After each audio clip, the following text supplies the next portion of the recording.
ഇപ്പോൾ രാഷ്ട്രീയ നിരീക്ഷകൻ മോഹൻ വർഗീസ് നമുക്കൊപ്പം ചേരുകയാണ്. ശ്രീ മോഹൻ വർഗീസ്, ഇപ്പോൾ അമേരിക്കയുടെ ഭാഗത്ത് നിന്ന് ഒരു വലിയ പ്രതികരണമാണ് ഉണ്ടായിരിക്കുന്നത്. അതായത് 2020 ജൂൺ മാസത്തിൽ നടന്ന ഗാൽവൻ സംഘർഷത്തിൻ്റെ കാലയളവിൽ, അതായത് 2020 ജൂൺ മാസം 15-നാണല്ലോ ഭാരതത്തിൻ്റെയും ചൈനയുടെയും സൈന്യം ഗാൽവനിൽ നേർക്കുനേർ ഏറ്റുമുട്ടുന്നത്. അത് കഴിഞ്ഞ് ഏതാണ്ട് 7 ദിവസം കഴിയുമ്പോൾ അതേ സെക്ടറിൽ ചൈന അണുപരീക്ഷണം നടത്തി എന്ന ഒരു വലിയ പ്രഖ്യാപനം അമേരിക്കയുടെ ഭാഗത്ത് നിന്നുണ്ടാവുകയാണ്. ഇതിനെ താങ്കൾ എങ്ങനെയാണ് നോക്കിക്കാണുന്നത്?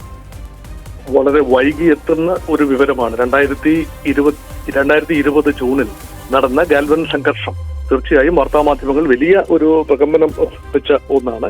അവിടെ നേരിട്ട് ആയുധങ്ങൾ എടുത്ത് ഏറ്റുമുട്ടുന്നതിന് പകരം കായികമായി തന്നെ പരമ്പരാഗതമായ ആയുധങ്ങൾ ഉപേക്ഷിച്ച് കായികമായി തന്നെ ഇന്ത്യ ചൈന സൈന്യങ്ങൾ ഏറ്റുമുട്ടുകയും ഇന്ത്യയുടെ അതിർത്തി സംരക്ഷിക്കാൻ സൈനികർക്ക് കഴിയുകയും ചെയ്തു എന്ന ഒരു എപ്പിസോഡാണ്.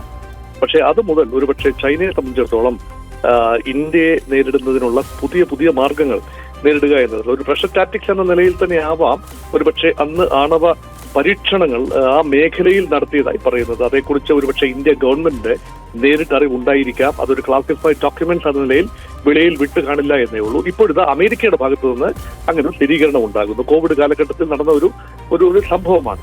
അതുകൊണ്ട് ഈ അമേരിക്കയുടെ ഡോക്യുമെന്റ്സ് ഇപ്പോൾ പുറത്തു വന്നു എന്ന് പറയുമ്പോൾ അതിനർത്ഥം China has been gearing up, അതായത് ഭാരതത്തെ ഏത് രീതിയിലും സമ്മർദ്ദപ്പെടുത്തുക എന്ന നിലയിൽ തീർച്ചയായും ചൈനയുടെ ഭാഗത്തു നിന്നൊരു ബിൽഡപ്പ് ഉണ്ടായിട്ടുണ്ട്. ഒരുപക്ഷെ ഒരു ഫിയർ സൈക്കോസിസ് ജനറേറ്റ് ചെയ്യുക എന്നതായിരിക്കാം ചൈന അന്ന് ആഗ്രഹിച്ചിരുന്നൊരു കാര്യം. ഇന്ത്യയുടെ അതിർത്തിയിൽ യഥാർത്ഥത്തിൽ ഈ ഒരു ഏകദേശ ധാരണയുണ്ട്. അവിടുത്തെ സൈനിക പോസ്റ്റുകൾ പരസ്പരം ആക്രമിക്കപ്പെട്ടാൽ ആയുധങ്ങൾ ഉപയോഗിക്കില്ല, വെടിക്കോപ്പുകൾ ഉപയോഗിക്കില്ല എന്നൊരു ധാരണയുണ്ട്.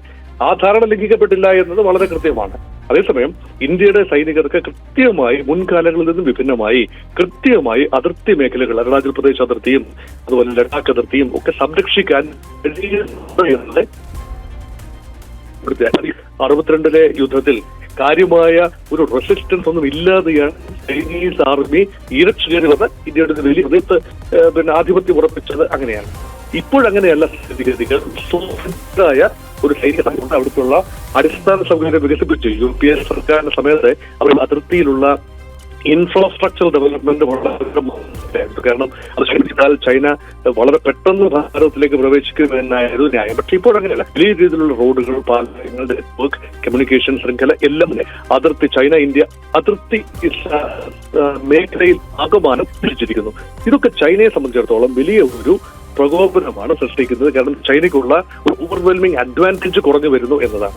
അങ്ങനെയെങ്കിൽ ആണവമായ ഈ ലോ ഈൽ ഡിവൈസസ് ഉപയോഗിക്കും എന്ന ഒരു ഭീഷണി ഉണ്ടല്ലോ, ഇന്ത്യക്കുമുണ്ട്. പൊക്രാൻ 1998 സ്ഫോടന 1974 ആദ്യ സ്ഫോടനം പരീക്ഷണം നടത്തിയത് പൊക്രാനിൽ 1998 സമയത്ത്. യഥാർത്ഥത്തിൽ ബാറ്റിൽ ഫീൽഡിൽ ഉപയോഗിക്കാൻ തക്ക കപ്പാസിറ്റിയുള്ള ലോ ഈൽ ഡിവൈസ് ഉൾപ്പെടെ ഭാരതം വിജയകരമായി അന്ന് പരീക്ഷിച്ചു. അപ്പം അങ്ങനെയെങ്കിൽ ചൈനയെ സംബന്ധിച്ചിടത്തോളം ഒരു ആണവ രാജ്യമായ ഭാരതത്തിനെതിരെ തീർച്ചയായും ഒരു സൈനികമായി ഒരു നടപടി എന്നത് തീർച്ചയായും ബുദ്ധിമുട്ടുള്ളൊരു കാര്യമാണ്. അങ്ങനെ ഒരു കാര്യമേ ചൈനീസ് അജണ്ടയിലില്ല. അങ്ങനെയെങ്കിൽ സമാനമായ ഡിവൈസസ് ചൈന നിരന്തരം അങ്ങനെ പരീക്ഷിക്കുകയും അത് അതിർത്തി പരീക്ഷിക്കുകയും ഗൽവാനോട് ചേർന്നുള്ള മേഖലയിൽ പരീക്ഷണം നടത്തുന്ന രീതിയിലാണ് ഇപ്പോൾ റിപ്പോർട്ടുകൾ വരുന്നത്. അത് വളരെ വളരെ ദുരൂഹമായ ഇടമാണ്. കാരണം വളരെ മുഖ്യധാര പ്രദേശത്തും ചൈനയുടെയും ഹാർട്ട്ലൻഡ് ചൈനയിൽ നിന്നും ഹാർട്ട്ലൻഡ് ഇന്ത്യയിൽ നിന്നും വളരെ അകലം പാലിക്കുന്ന പ്രദേശമാണ്. അതുകൊണ്ടാണ് ഒരുപക്ഷെ മാധ്യമ ശ്രദ്ധയിലൊന്നും അത് പെടാതെ പോയത്. അതുകൊണ്ടാണ് അമേരിക്ക അന്ന് തന്നെ അത് സ്പോട്ട് ചെയ്യുകയും അത് ഇപ്പോൾ അത് പുറത്തു വിടുകയും ചെയ്തു. ഭാരതത്തിന്റെ സർക്കാർ അതേക്കുറിച്ച് എന്ന് തന്നെയാണ് ചോദിക്കാം. ഓക്കെ, വളരെ നന്ദി ശ്രീ മോഹൻ വർഗീസ് ഈ ഘട്ടത്തിൽ പ്രതികരിച്ചതിന്.